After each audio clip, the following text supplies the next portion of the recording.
And I don't do rewrites. I never do. My first draft is what we use to shoot. I always go on. Yeah. One of my techniques, which is kind of different than everybody else's, I let us as the collaborators. And when I say that, I mean producers on set, camera people on set, anybody on the cast, if they have a different way of wanting to, piece together the sequence that we're filming, that's our rewrite.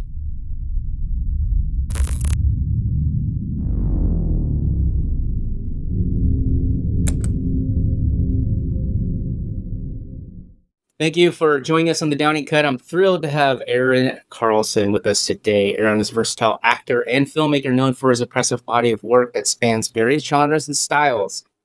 With talent for both acting and directing, Aaron has made a significant impact in the indie film scene. And today, we'll explore his journey, his creative process, and the experiences that have shaped his career. And I am so thankful to have you on here because, I think people know who you are. Your work is known, I believe, and I see it on the interwebs. And obviously, some of the horror stuff that you guys do, Yeah. and through this community that we have of filmmakers in the Pacific Northwest, I think I've seen my own fellow actors and friends and colleagues on your films, and I'm just like, whoa, totally blown away. So you have such a diverse career in acting and filmmaking. Tell us how this was initially inspired and how did you start into this arena?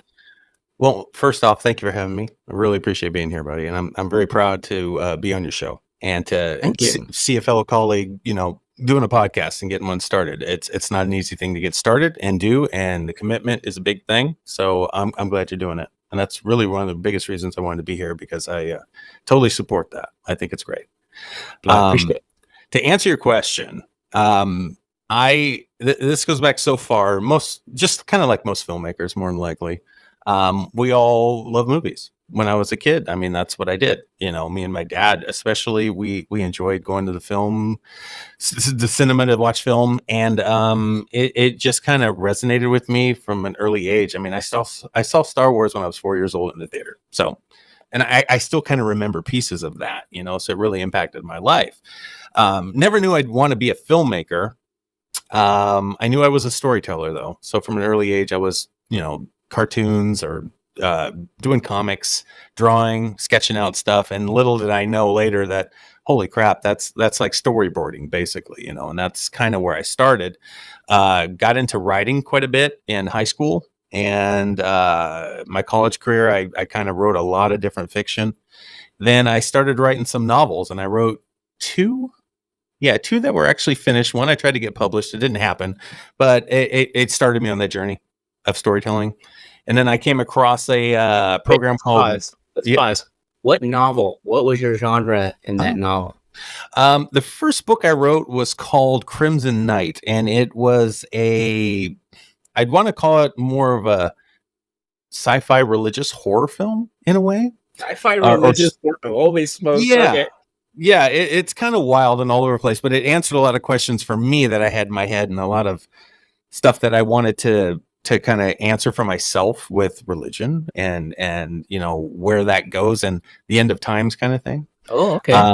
And I'm always been a fan of the cop, police cop dramas and thrillers and action movies. So it's kind of a mix of all those things, but had a blast writing it. And it all started from a dream I had. I had this vision in my head of this final sequence, and I woke up that day and I had an ending. And I'm like, how do I get to that ending? So I started writing. And I wrote to that ending. That's all I had. And, I spit out this entire novel. I think it was in 6 months of writing back and forth. Yeah, I was in my 20s. That's impressive. But I had a blast writing it, and I loved it. And I swear that I figured, okay, this is going to be on the shelves right next to Dean Koontz and Stephen King. It's going to be there. I knew it. No doubt about it. It never happened. But you never published it.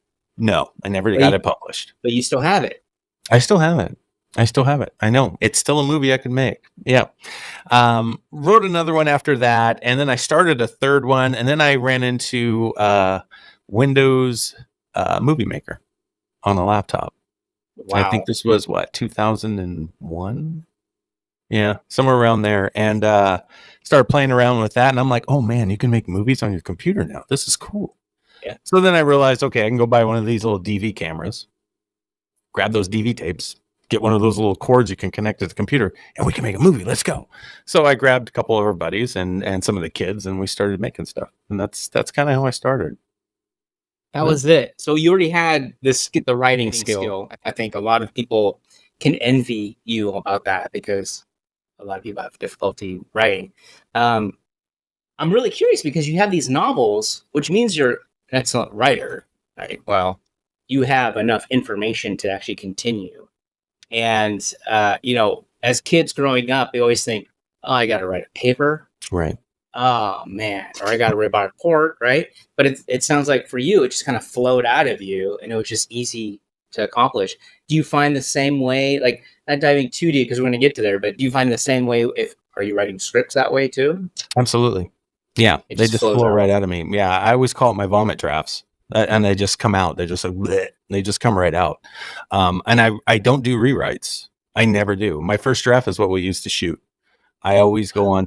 One of my techniques, which is kind of different than everybody else's, I let us as the collaborators. And when I say that, I mean producers on set, camera people on set, anybody on the cast, if they have a different way of wanting to, piece together the sequence that we're filming, that's our rewrite.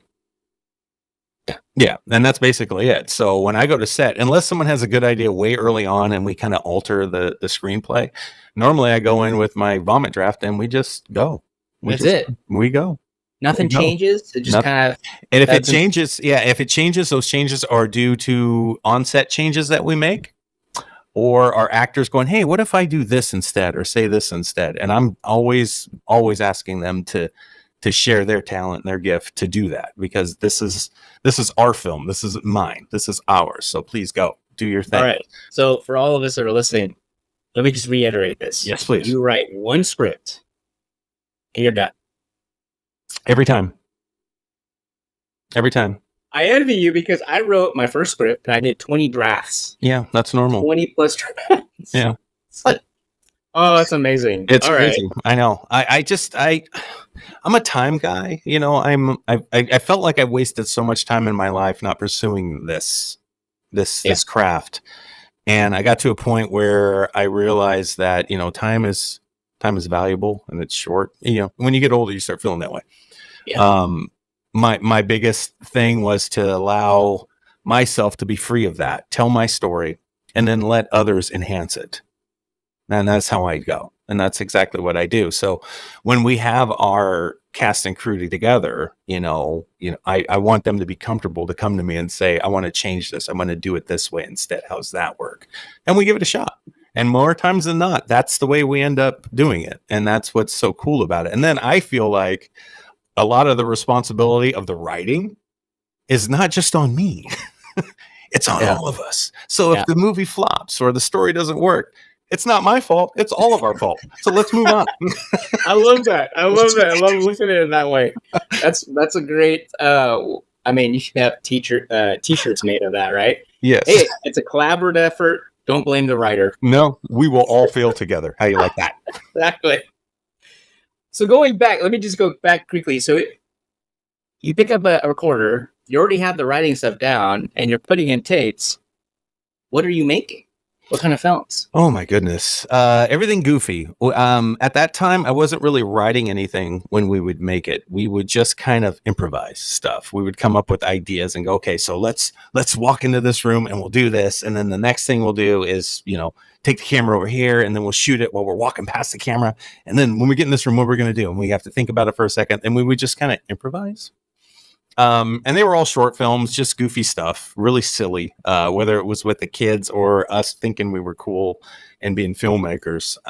That's kind of how we did it for a very long time. We had no idea. And then I got the idea to write something. So I tried to put together a fan film of, what was it? Metal Gear, the video game, Metal Gear Solid. How old were you at the time? Oh gosh, man. I was in my mid-20s. No, upper 20s.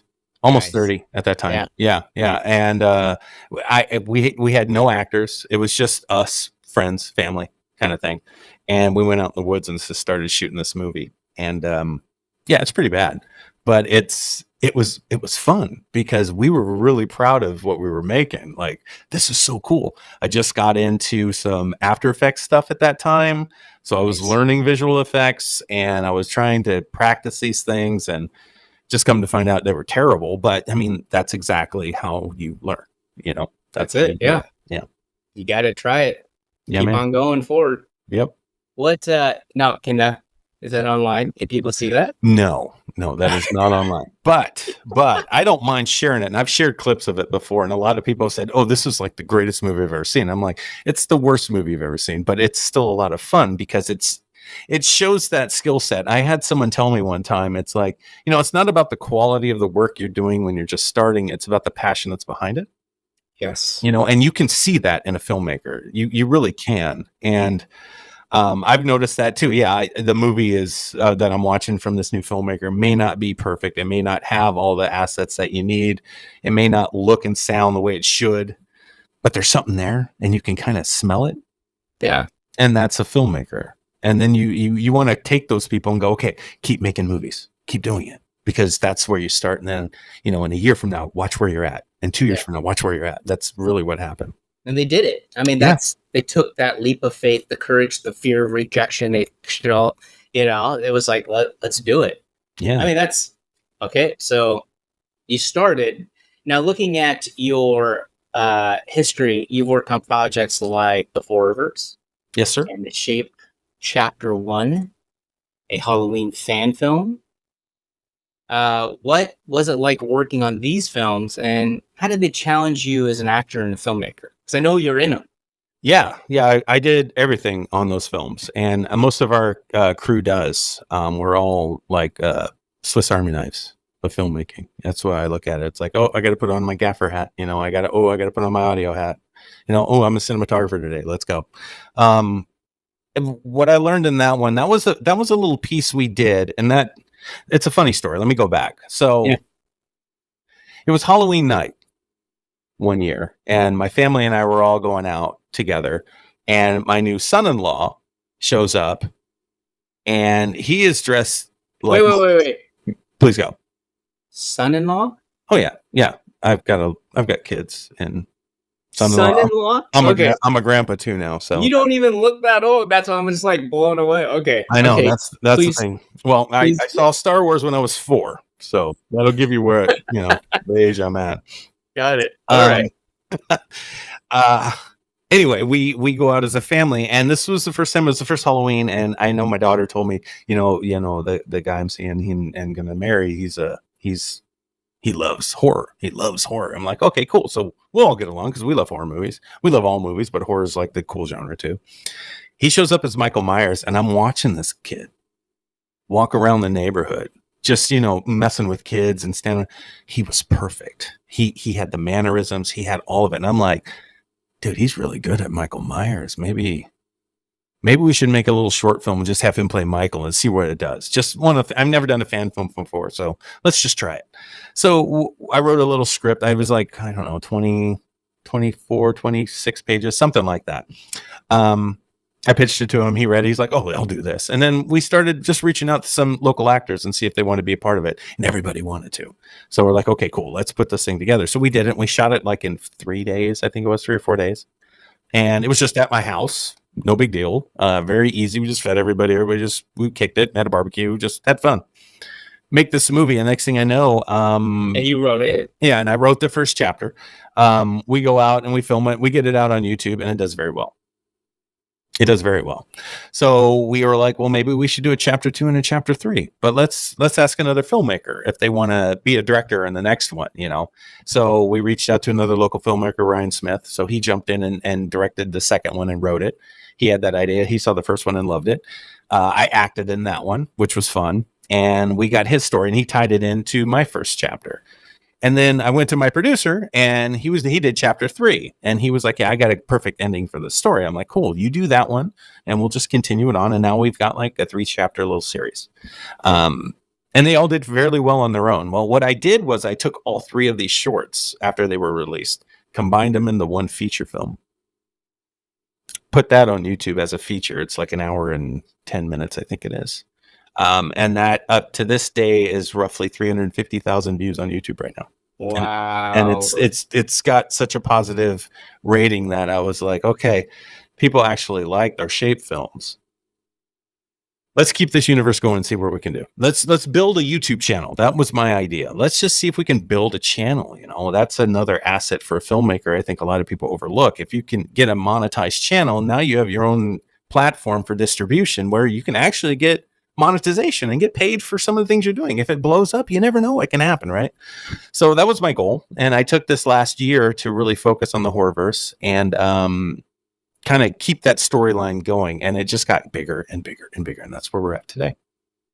That's amazing. So you've opted to kind of skip the other distribution channels like Tubi or and yeah, since these were fan films and we don't have that IP, right? That's not our original content. We just went ahead and just jumped on YouTube and did it that way and used that as a marketing tool for us, for our channel, and anything else that we can put out. You know, we do have films that are out in distribution.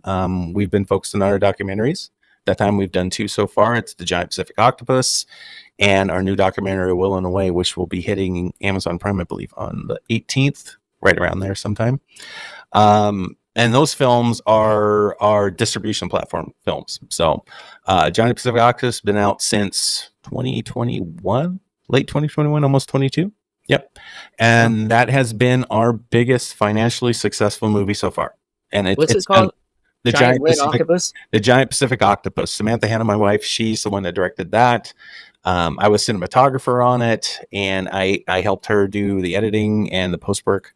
And we put this little film together about Tacoma, the Giant Pacific Octopus that's under the Narrows Bridge of the myth. And it's been a great journey with that film. It's great. I'm so proud of that movie. We've never made a documentary before, so we tried it and we're like, wow, look at the response here. So we made another one. Wow. Yeah. That's amazing. So I wonder, for whatever reason, that rings a bell in my head, and I think I've seen the trailer for that. Okay. I didn't know that you were a part of that. Yep. Production. That's our company. Underwater shots or anything like that? Oh, yeah. Yeah. We had divers that went under. We had some stock footage that we used, but most of it's the stuff we shot. Yep. We sure did. So how many years, like right now, let's just say this, plain out, you're successful. We, as us local folks, we look at you and we go, oh, this guy's successful. He's made it. But I'm not. But I mean, think about this. Some of we have directors and actors that are still doing shorts, and we're still fumbling lines and we're still trying to get our experience. And how long has this process been for you? And how, if you were to give advice for someone who has their feet wet to get to the point where you are, what's the key things? Like how did you become so successful in having your film on Prime, having the series on YouTube, and what is it? Listening to other filmmakers that you respect and see that are doing things on a level that you want to be on. I did a lot of searching from film groups on Facebook, really searching YouTube for filmmaking podcasts that are out there. There's a lot of information that you can find. And on my free time, that's what I would listen to or watch. And I ran into a lot of great filmmakers out there that are doing things on a level where they're making movies that make money. And I looked at that like, okay, so I know that art is not supposed to be, if you're doing it for the money, that's not it. But we all want to do this for a living. Yes. Because we love doing art. So how do we do that? Money is a part of the equation.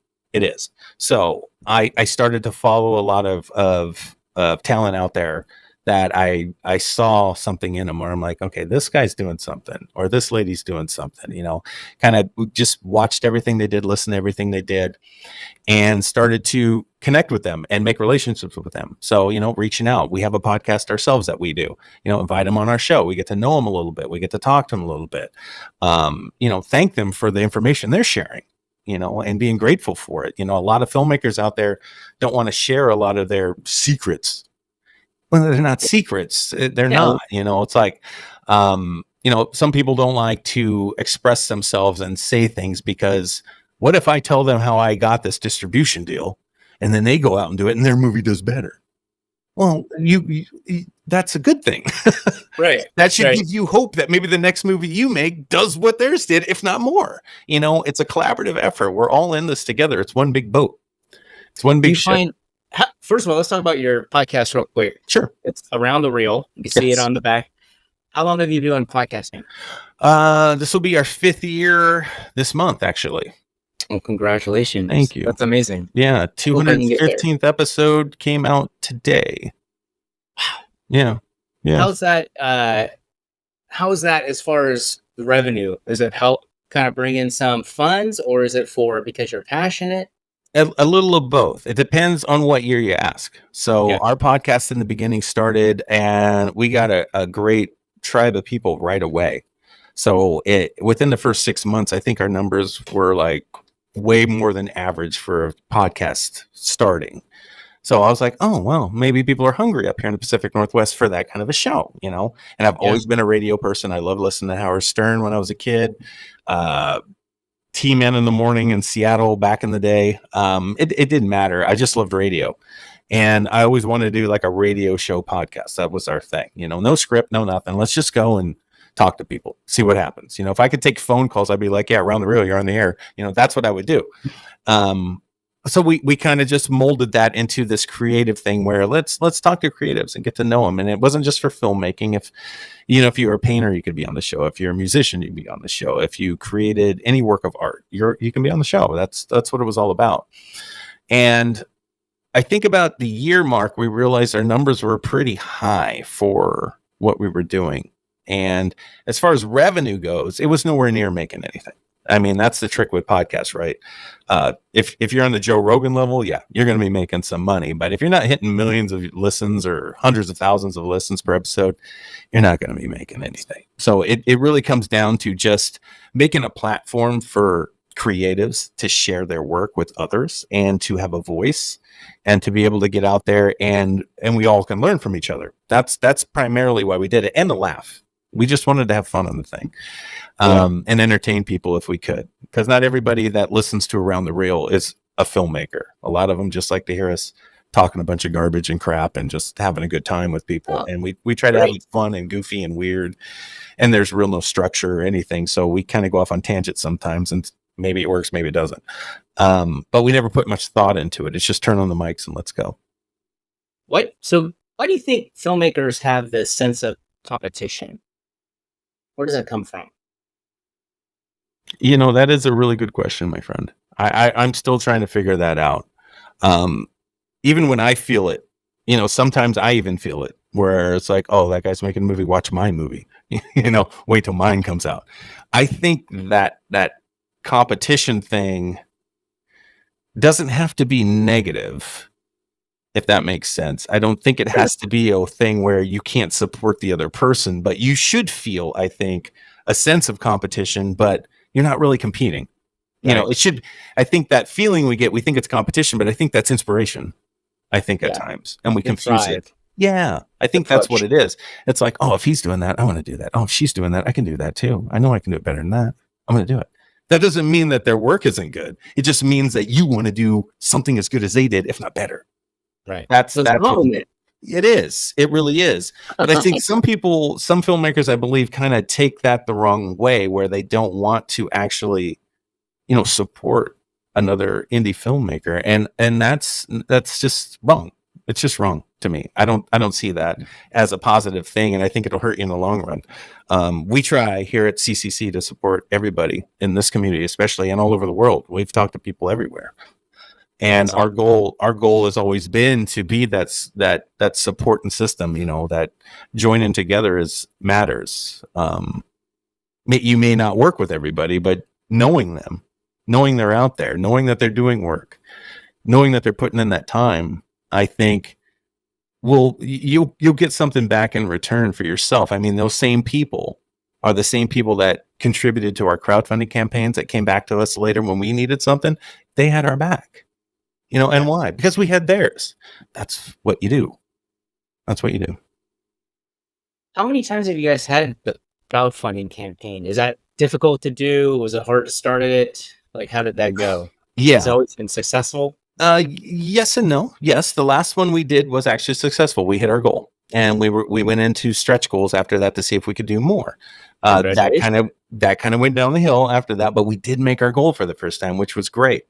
And it's a hell of a lot of work. I'll tell you that. It's definitely a full-time gig. You are going to be grinding out, reaching out to people every day, all day long.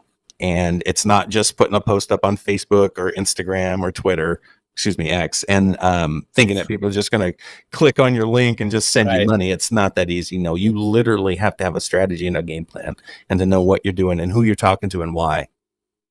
And it takes time. It takes a lot of your days.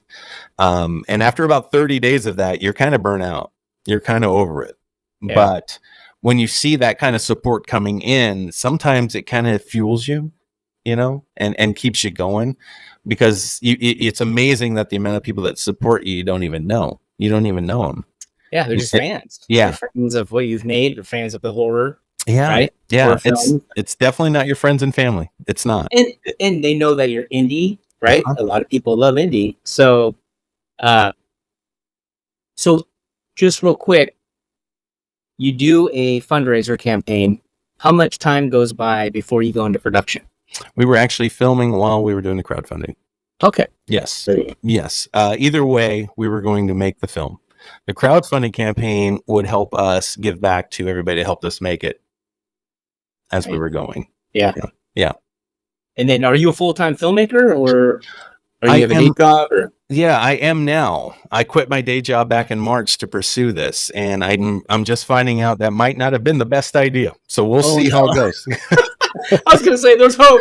Everyone that's listening, there's hope. No, there is. It's a different monster, man. There's going to be months where you're like, dude, I got this. Look at how much we made. We got this. This is no problem. And then 2 months goes by and like, where'd all the money go? I don't know what's going on anymore. I shouldn't have quit my job. I've got nothing lined up. There's nothing. I don't know what I'm going to do. And it's really scary. So, but I think taking those kind of risks really push you to see how much you want to be something, if that makes sense. You know what I mean?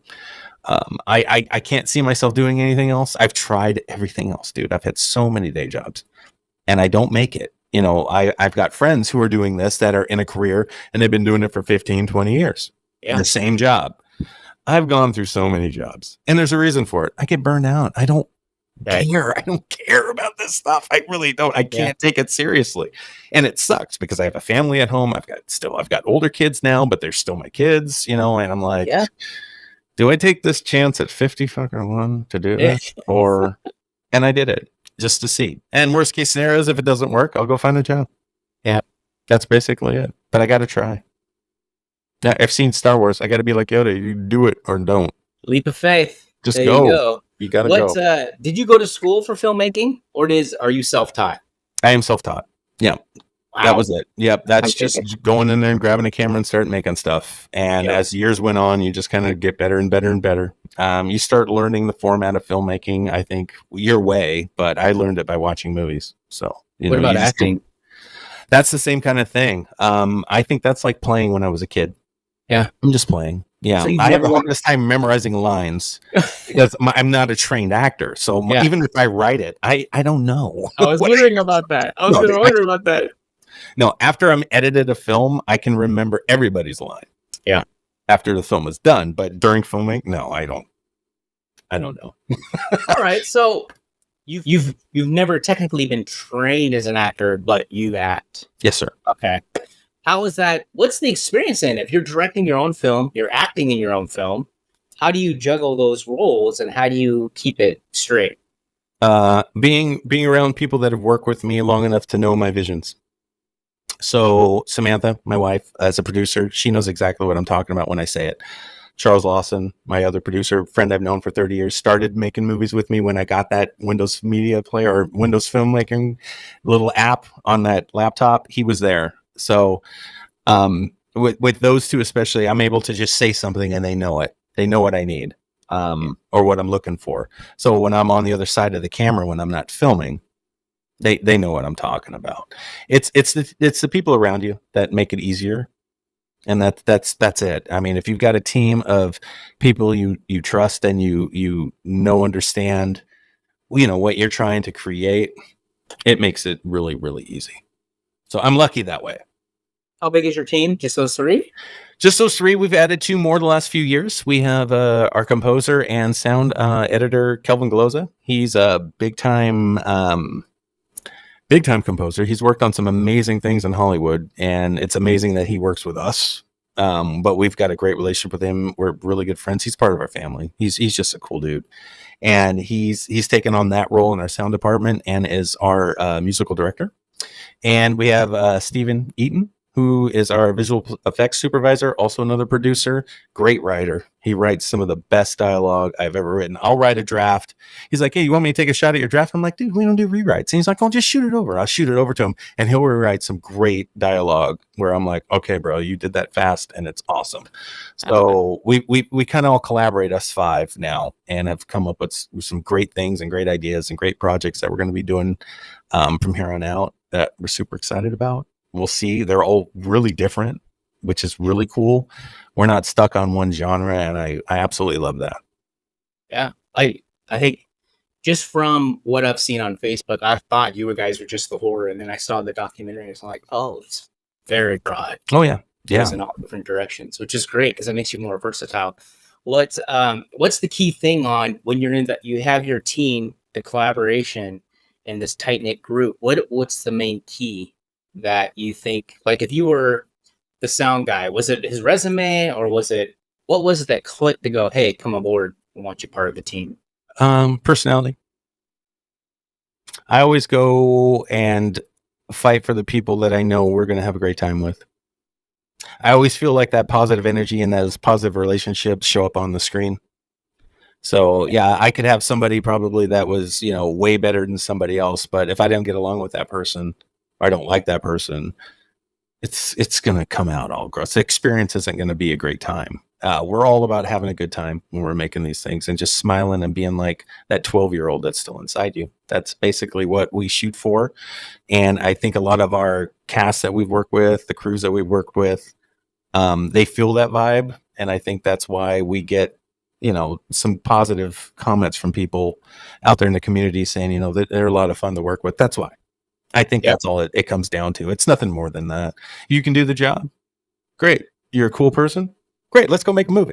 That's what we do. That's awesome. Yeah.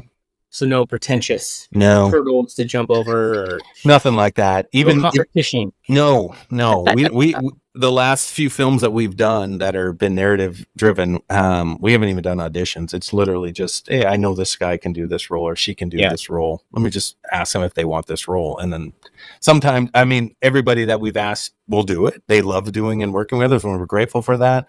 But we do get some heat from the community sometimes because they see the projects are coming out and they want to audition, but all the roles are taken already. So that kind of people get kind of upset at us for that, I think. That's interesting. Yeah. So how does that, how do they catch wind if someone says, hey, I'm in this production that's going to happen. Everyone gets, I booked it or whatever. I'm getting excited. And then you just hear from other people going, yeah, how do I audition for this movie? And I was like, oh, wait, there is no auditions. We've already got it casted. They're like, well, why are you, what I didn't even see an audition. I'm like, yeah, because we didn't do them. Yeah. That's basically it. Yep. Yeah. Yep. But it opened my eyes and made me feel bad. I was like, well, yeah, I guess that isn't fair. But it's just because, how Adam Sandler kind of did it, and Kevin Smith, you got your family of people and we're just kind of growing our family. Just because you're not in this one doesn't mean another project that we do in a year, you won't be a part of this. It's just right now, this is where we're at. I always looked at it as the project I'm making is just a calling card, right? Let's see how the quality is. I've always been nervous, and I'm more novice than you are. You guys have been doing this for a while. I've always been nervous about what I put out there to make sure that the actors like it, right? Yes. The producers like it, that it's actually working for them, because I'm still learning, I'm still growing. And so I've always been hesitant there. And I did the same thing though. I handpicked the cast because I'm like, I've worked with you. I know there's no ego there. I know there's no issues there. Right. Let's work together. Right. Right. So talking about egos, let me ask you this. Having a strong background in the indie film industry, what are some of the biggest challenges you've faced working with indie films, and how do you overcome them? Uh, there's always a way to figure out how to do something. The biggest challenge I had was to, keep myself in my lane. When you're creative, you have these big imaginary things going on. Your imagination can take you anywhere. When you write a script, I used to write them so big, and then we'd look at it like, how are we going to do this? But there wasn't no way we could, and really pull off the story without having the wrong type of effects. Set pieces wouldn't be like you saw in your head. You really have to learn that while you're making your movies. So I hate saying this, and my team hates telling me this, but I've always dumbed down my scripts to be able to make them on the level we're on, so that when someone watches them, they'll know it's a low budget film, but it's a high quality low budget film. You're not going to be pulled out of the story.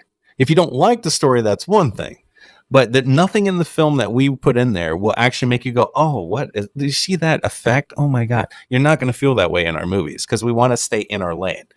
That's also the most frustrating thing, because I think if I could go bigger as a filmmaker, if we could get those bigger budgets to be able to pull off to get that additional help that we need, instead of us three-man crew out there making these movies, we might be able to do something even more. That's the frustrating part. But I've come to terms with that over the last 3 or 4 years, where I'm like, I'm happy making the type of movies we're making. And the audience seems to be responding to them. Yeah, we're not making a lot of money or anything yet, but at the same time, something is happening, and I stay on the path where I see a light at the end of that path, and that's kind of where we are. It might be windy, but I think if we stay on it, we're going to get there. So, most frustrating thing, buddy, not having enough money to do what you want to do. The funds, yeah, yes. Because of. It sounds like the challenges really are just kind of like you can see, like, maybe this has an explosion, or this has a stunt, or this has something else that, and you're like, well, how do we pay for that? How do we break that up? Yeah. Okay. We can't block off a city street like a lot of these bigger studio budget stuff can do. So how do we pull this off? What alley can we use? And then who's got a car we can use? And then, how are we going to do this stunt? Visual effects wise, can we do it? Oh no, it wouldn't look right. So we have to change this. Let's change the sequence. What can we do to make it still entertaining, fast paced, make it fun, keep the audience engaged with the story, and not pull them out with some cheesy effect because we're stubborn and we want to, try something that we know won't work. What are you guys working with union or non-union actors, or both? We've worked with both. Okay. We've worked with both so far. Yes. And then is it always shorts, or do you have any features besides the documentaries? Everything we do is feature length. The short films in the horrorverse were just our little fun things to do for prelude to the features that we were making. So, and we made one of those shorts every month for 8 months straight. We made one short a month and got it up. Wow. Yeah. So the first 8 episodes in the horrorverse you would see were one a month, every one of them. Took all those, combined them all into one feature film, and that's called Jason Voorhees Origins, and that's on YouTube now, and that has over 20,000 views, which is pretty cool. That is super cool. Yeah. I mean, I think that's a dream for a lot of people. Yeah, it's crazy when you think of that many people actually clicking on your movie, and then you see the analytics, and you see that a majority of them watched most of it. You're going to get that scale where this many people watched it for the first 10 minutes, and then it starts declining as you go. Yeah. Ours kind of declines like everybody's does, but it stays right in the middle. And I'm really happy about that. Like 50% of the people that click on that movie watched the whole thing. That's pretty good. So we're going to link that in the show notes here. Yeah, bro. What, now that you've had success with, that horror genre, is that the genre that you feel more connected to now? Or is that something you can pursue? No. I mean, we will always probably make horror movies because it's fun, because that is a genre that I think all of us enjoy and most people do, and it's the hottest market that you can do as an indie filmmaker. If you're gonna get a successful film, it'll probably be in the horror genre. Most people will always watch an indie horror film. However, I'm an action guy. I love action movies, and even my horror movies are action. They're like, this isn't really horror. I'm like, I know, they're action movies. You know what I mean? Yeah. They just happen to have Jason and Michael in it. Right. Yeah, but it's still an action movie. and Samantha, who's in charge of our documentaries and stuff, she's all about the real world stuff, events, especially in Washington State. Everything she wants to do documentary wise is here. So she's focusing on that tool. Charles, our other writer, he's done a faith-based film he's written, and he's working on getting that fully casted right now. Steve Eaton has a sci-fi epic that we're going to start working on, and that's going to be an animation piece, which is going to be really cool. Nice. And it's huge. It's Fifth Element meets everything else. It's crazy. It's really cool if we can pull this off. So, I mean, we're kind of all over the board. Horror will always be a genre we'll probably go back to when we have a good story. But, I think we all want to do stuff different. So it's like investment. Yeah, man. Yeah. So when you're writing, what's your approach to character development and preparing a role for someone or for yourself? And then how does that process differ? Like, do you ever write your character on a piece of paper and then you get on set and you're like, maybe my character will do this today, or maybe it will do something totally different, or there's a change, or even any other actors in that aspect? Right. I have a very strange writing style. I don't, anything I write will be written right at that moment. I don't dive into character history very often, and backstory. I let the actors do that. Yeah. I really focus on what these characters, what's their motivation in this story, what is their arc, what are they trying to accomplish, and what are the consequences to their actions. That's basically all I think of when I'm writing. So I never do a character bio. I haven't ever done one. Like, if I sit down, this character, he's 54 years old. He's this, he's that. He wears this kind of, he goes to this kind of restaurant. He drinks this type of coffee. This is his backstory. As a kid, no, I don't do that. I don't do that. This is my guy because I have him in my head. Yeah. He's right here. He's with me. Then I get him in a situation on paper when I'm writing. And I'm like, all right, dude, what are you doing right now? And he's like, I'm going to do this. And then I write it. That's basically how I write. So you don't ever have actors go, what's my motivation? No, they have. And I've explained it to him. I'm like, here's the deal. This is why. Read the scene. Why would he be here? And he's like, I don't know. I wouldn't be here either. I know, but this is a horror movie. So why would he be here? He's like, okay, I'm a sheriff. Yeah. Okay. And you're trying to keep the peace, right? That's why he's here. That's why. He's got the heart to do it. That's all you need to know. Now let's go. Let's go. All right. So you see, I think nowadays, especially after the strike and COVID, you see a lot of indie films constantly evolving. Yeah. And there's certain trends that are happening. Is there any trends that you've noticed over the years that are kind of sticking? And if so, how do you adapt to those changes? I haven't seen anything stick for a while. Filmmaking seems to be, this industry in particular, seems to evolve all the time. I think that the thing I've seen stick are people's thoughts about it, where they can't move with the times and evolve with the evolution of the industry. I think they get stuck. I think rolling with it, being like Bruce Lee said, be like water. You just got to flow. Just flow. You go with it. Yeah. Like at one moment, Amazon Prime is the best platform for you to be on as a filmmaker, indie filmmaker. You're gonna make a lot of money. It'll be great. Great. Yeah. And then all of a sudden they stop taking movies from indie filmmakers, and then you make a documentary, and you're like, I can't wait to get it on Amazon because I know that this filmmaker did it last year and he killed it on Amazon. And then they go, yeah, we don't take indie docs anymore. Sorry. Yeah. And then you're like, what do I do? Well, you just flow. Then who else is doing them? Oh, Tubi. Let's see if we can get on Tubi. And you get on Tubi, and then you realize your movie makes a ton of money on Tubi. And you're like, wow, okay. Who even knew what Tubi was? Right. You know what I mean?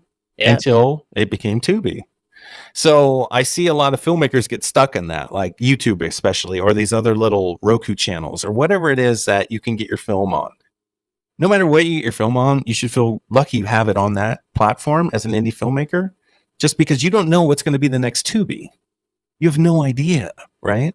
You don't. There's a new channel called Reveal. Our new film just got picked up by that. I don't know what that streaming platform is or that service, but what if a year from now that's Tubi? Our new Tubi. And that could be great, right? YouTube's the same way. There's a lot of channels that I've seen that YouTube has affiliated with, like Film Hub as distribution, right?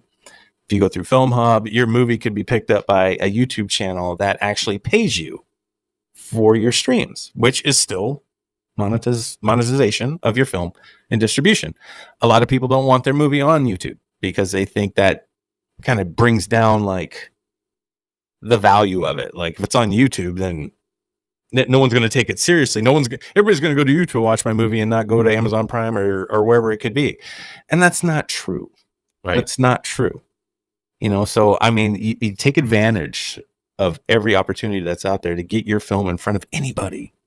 That's all my advice would be to anybody doing this industry. Don't get stuck thinking in one lane. You have to have those barn doors open. Like when you're doing your lights, open up those barn doors. Yeah, don't put a soft filter on that. Just open it up, blow it out. You got to be that way. I think. Do you guys have films on Tubi as well then? Oh yeah. Both of our films are up there right now. We have actually two. We have The Outrider, which is up there. That was our first film we released back in 2018, and The Giant Pacific Octopus is on there right now still, and it's still making money, and it's been out for 2+ years, 2.5 years. Yeah. All right. Just waiting for a new film to see if The Will and the Whale will get up on the Tubi as well. It's a good platform for us right now, and it's still doing strong, but that could change any moment. So you never know when Tubi might not want our movies anymore. What if they start making their own stuff and then there's no room for us anymore? You never know. What's your definition of success? I think doing what you love, doing what you like to do is success. I don't place, because I'm broke. I don't have any money. But I feel successful every day because I'm doing what I love to do. It makes me a better person. It makes me a better father, a husband. I'm happier. Yeah, we have our struggles like everybody else because financially we don't have what we should have because, working as a starving artist sucks. But at the same time, the way I feel makes me better. I think that's vital. I think that's what success is. Now, it's scary. And if you can't do it, then that's okay. But I think success is basically whatever you believe success is. It's up to you. Okay. What do you have anything coming up in the near future that people gotta keep their eye out for? Or absolutely, the new film, Jason Voorhees, The Hunt, the sequel to Jason Voorhees, Awake in the Darkness. So that will be coming out in August. We are wrapping up 2 more shoots this month, and we should be done with the film and locked by the end of the month. And the composer will have it probably done right after that. So we should hopefully late August have that released on YouTube. I was super excited about that one. A Will and a Way, the documentary by Samantha Hanna, is going to be hitting Amazon Prime here on July 18th and a few other platforms at that time. So we're selling DVDs for that right now. Blu-rays are available on our website at cccentertainmentgroup.com. And we've got a lot of projects in the way. And then what's CCC mean? Creative Collaborative Coalition. Yeah. That's amazing. Aaron, thank you so much for being on here with me. I have one more question for you. Please, what do you got? What is your favorite film tech for film production?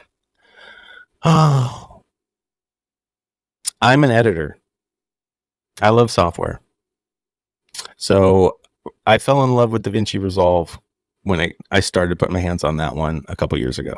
That software is the most powerful and inexpensive software I have ever used in my life. And knowing it's an industry standard tool, it's been remarkable being able to edit in that thing, to work with some visuals in that thing. The color grading alone is ridiculously powerful. It's so great. I love that software. If you can't do anything else, if you can't get After Effects or Adobe Premiere or the suite now, whatever they call it, and pay all that money for it, spend $300. Go get DaVinci Resolve. Learn the entire software. You can make your movie all in that. Honestly, right now, even the audio editing is wonderful. It's a great tool. Great. I love that thing. What did you use before? I was getting ready to get into Adobe Premiere, but I never touched Premiere. Before all that, every movie we made, I was in Sony Vegas. Wow. Yeah. Sony Vegas from, I think, 7 or 8, version 7 or 8, all the way to Vegas 11. That's all I ever used. And I had no idea. I thought it was great. I could make every movie in this. I had no idea how limited I was. I had no idea. I've never touched it, so I don't even know. Yeah. All I thought right. it was great because it was Sony. I'm like, oh yeah, Sony makes good stuff. Give me that software. That's great. No, it's pretty basic. But once I got my hands on DaVinci, I realized how much I was missing. So Good to know. yeah, man. I'm still learning DaVinci. So Oh, it's great. Where can people find you? Oh gosh, I'm all over Facebook. You can find me there. Instagram, on X sometimes, not as much. YouTube channel, that's the big one. That's CCC Entertainment Group. You can find us there. Just type that in YouTube, you'll find us. Movies are on Tubi TV, Amazon Prime. You can find us everywhere. Just look up CCC Entertainment Group, Google it, you'll find everything. Awesome. Yeah, and man. we'll link everything in the show notes. I appreciate that, buddy. All right. I appreciate it. Thank you so much. It's an honor being on the show, man. Keep going. It's the first one. Oh, Starting. It's great. That's great. You did great. Thank you. Well, I'm hoping that get the motivation. I mean, it's really, I didn't realize that's what you guys were doing too. It's fun. I knew you guys were around the reel, and I thought it was more, focused on movies or talking about movies. But I think, I wanted to promote actors, filmmakers, directors, all those little people. That's exactly what we've been doing. It's the same. Yeah. And as soon as I saw your post, I knew that. And that's why I wanted to reach out. So good for you. Do it. We need more of us to do it. Yeah. Yeah, man. Keep going. I will. All right, brother. Thank you so much. All right. Appreciate you, man. Thank you so much. Appreciate it. Thank you. All right. Bye. Bye.